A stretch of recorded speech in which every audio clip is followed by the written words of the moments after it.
Hello students. So today we are going to start the chapter number 1 of economics, that is development, and this is your video number 2 of this chapter. I hope you have seen the video number 1 to understand the initial concept of this chapter.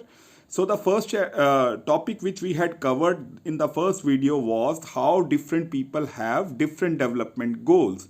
And through this particular table, we have understood not only the people have different development goals, but at the same time, sometimes their goals are quite conflicting, quite contrasting with one another. So after covering the different goals and the contrast in those goals, we had also covered that income is the most common goal in the life of human beings. But besides income, there are certainly some other important goals in the life of human beings which sometimes play more important role as compared to the income, like security of life, like equal treatment from the other people, respect for your rights, etc. These are also very important goals. Then the next topic was the concept of national development. Just like the individual development goals are different, similarly the concept of development for the country or the national development notion, that will also be very much different from one individual to another. And then we had seen the meaning of development in the individual's life. Similarly, we can broaden it when we compare that what is the meaning for development for the countries. How in this race of development some countries are far ahead and some countries are lagging behind. कुछ देश बहुत आगे हैं इस development की race में और कुछ कंट्रीज, कुछ देश जो है इस रेस में पीछे हैं. तो कौन सी एजेंसी कंट्रीज को कंपेयर करती है on the basis of their development, and the name of the agency is world bank. And the criteria used by the World Bank to compare the countries, different countries, is the per capita income or the average income of those countries. So on the basis of average income, we compare the countries which has better average income, they are obviously better developed countries and vice versa. So we have covered all these points in our previous video. Now we are starting the next portion, remaining portion of this chapter in our next video, video number 2. So here we start. As I have told you, the World Bank compares the different countries or all the countries in the world on the basis of the per capita income. So on this per capita income basis, the World Bank, what it does, it put the countries, different countries, in two categories. The first category is called high income countries who have per capita income is high, and then the low income countries. Now this was the one criteria through which the countries are compared. Then we are taking the another criteria which is used by the another international agency, and name of that agency is united nation development program. So UN के under में एक UNDP program चलता है, and under this united nation development program what happens, this UNDP, it every year it publishes a human development report. And in this human development report, what it does, it puts the list of all the countries which come under the UNDP and its criteria. And under this criteria, three major bases are taken by the UNDP, and these three major bases are education, number 2 health, and number 3 per capita income. Income is also very important, the first criteria which is taken by the World Bank. Then the education of the country, of that particular country, and the people living in that country, how much they are educated, how much education they have grabbed, how much years they have spent in their schooling life. And then the third one is their health status, how the health status is there of that country. So in these three criterias, on the basis of these three criterias, the United Nations Development Program, it publishes the human development report every year. So this report also clearly showing you out of 180 countries, India stood at 131 rank on the basis of its performance. And you can find out the different countries who have different ranks in this particular list. If you are finding out the 131th rank of India, then obviously the curiosity is who got the first rank. So Norway got the first rank, and the out of 10 this country scored 0.957, whereas our country scored 0.645. So India, you can again see this particular list again, and in this list you can clearly find out India in 2018 was on 129th rank, but it slipped to 131 rank in the 2019 year's performance. So after covering this, we are going to compare India with our neighboring countries on the basis of the UNDP's Human Development Report. And in this report, first thing you have to find out the year is it is 2013 year Human Development Report, and we are comparing the neighboring countries of India with our country on the basis of the performance in the field of per capita income, life expectancy, and literacy rate. So per capita income, we can understand it. Here PPP is also written, that we will discuss later on. Per capita income basis पे अगर आप check करेंगे तो तब भी Sri Lanka is far ahead than India, and it's total rank, overall rank is 73 as compare to 135 rank of India. And the next parameter is the parameter of life expectancy or the health status of a country.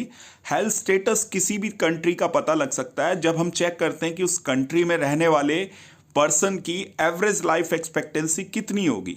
So on this criteria if we make a comparison with the other neighbouring countries with India, then we can find out like Sri Lanka has the average life expectancy 74.3 years, whereas India is far behind from Sri Lanka, that is hardly 66.4 years is the average life expectancy of the people born in India.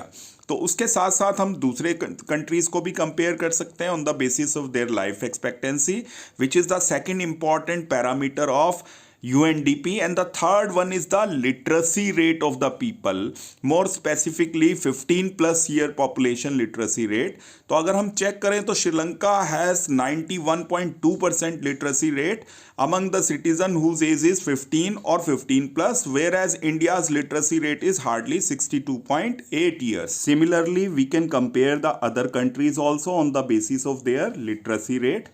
So this is the criteria used by UNDP, through which it provides the ranks to the different countries on these three parameters. And through this example, we have understood how the criteria, that is the human development criteria used by UNDP, is far better than the criteria used by the World Bank, which is only focusing on per capita income and which is targeting only the economic development of a country.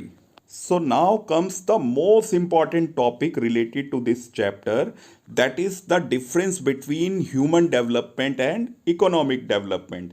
And as I have discussed previously, human development is the criteria which covers the monetary and non-monetary aspects, whereas the economic development only focuses on the monetary aspects which are related to money. So second point, you will make the comparison. Human development focuses on both qualitative and quantitative growth in the life of human beings, whereas the economic development only focuses on quantitative growth in the life of human beings. Third one, that is human development is the final goal, is the supreme or sublime goal in the life of human beings. But the economic development is the path, is the way through which we can get the human development. So economic development agar hamara hoga, to then we can get the health facilities also, and we can get the educational facilities also. So it is a method or tool through which we can achieve the human development. And Fourth and final one, you must have to write down this criteria of human development that is taken by uh, UNDP, and the criteria of economic development is taken by the World Bank. So, one criteria of human development is the broader criteria, and the criteria of economic development is the narrow criteria. Now, on the very next page, it has been given the example of the comparison of different states, and these three states have been given of India: Maharashtra, Kerala, and Bihar. And these three states are compared on the basis of not only their per capita income, but again on the basis of their health status and educational status. और फिर आपको ये समझाया जा रहा है कि although Maharashtra has better income, better per capita income, but if we have to choose which state would we like to live in, तो Kerala will be the certainly first choice for us. Why Kerala? Because Kerala is lacking in per capita income, no doubt, as compared to the Maharashtra, but Kerala is far ahead as far as the health status is concerned, or as far as the educational system is concerned. In Kerala, you can find out the literacy rate is 94%, which is far ahead from Bihar as well as Maharashtra. And the infant mortality rate, now this concept has come. What is infant mortality rate? That is the number of children who die before completing the 1 year of age in proportion to 1000 live children. दोबारा मैं आपको बताता हूं कि अगर 1000 बच्चों का जन्म हो रहा है, तो 1000 बच्चों में से कितने बच्चों की डेथ 1 साल की उम्र पूरी करने से पहले हो जाती है. तो अगर हम इस इन्फेंट मोर्टेलिटी रेट के बेसिस पे कंपेयर करें, तो Kerala is far ahead, far better than the performance of Maharashtra and Bihar. तो obviously no parents would like to live in that state where they can face the problem for their new born babies. तो second one is the literacy rate, और आपको यहाँ net attendance ratio लिखा हुआ है table में, आप देख सकते हैं. और नेट अटेंडेंस रेशो का डिफाइन भी दे रखा है जो आपको लर्न करना है कि at the age of 14 to 15 how many children are going to school in the age group of 14 to 15 out of the total children of that age group. तो अगर हम उस बेसिस पे भी देखते हैं तो Kerala is far better than the performance of Maharashtra as well as Bihar. तो इन तीनों को ओवरऑल अगर हम चेक करेंगे तो केरला का जो परफॉर्मेंस है वो इन दोनों स्टेट्स के कंपैरेटिवली ज़्यादा अच्छा है, इसीलिए we would like to prefer Kerala to live in. So now we are moving to the last topic of your chapter, that is sustainability of development. So much talks we have given or we have gone through. What is development, how it is important, how different people have different development goals, and even the nations are compared on the basis of development. लेकिन सिर्फ क्या development ही अपने आप में refined, अपने आप में Sublime गोल है, या हमें इस कंसेप्ट डेवलपमेंट में कुछ और ऐड ऑन करना पड़ेगा? तो in the 20th century, more specific second half of the 20th century, we decided to change this concept of development into the sustainable development. Now, why we had changed our theory of development into the sustainable development? Let's find it out. So, with the beginning of the 18th century, when industrialization started in Europe and then it spread to the different parts of the world, every country wanted to be modernized, wanted to be industrialized, and wanted to be developed country. And in this blind race of development, we so much overexploited our surroundings and our resources that we completely created a ecological disaster for the world. That is why the environmentalists and the scientists, they gave continuous warning that now time has come to change our concept of development into the sustainable development. So what is sustainable development? So sustainable development is that concept in which we, while making our development programs, we will take care of our surroundings and our nature, and while using our resources, we will not only use them for present generation, but we will keep the part of those resources for our future generation as well. So this is the concept of development. Now we are moving to the next topic which has been given just below, to make you understand how, if we will not take care of our resources in a proper manner, it will create problem for our present as well as future generation.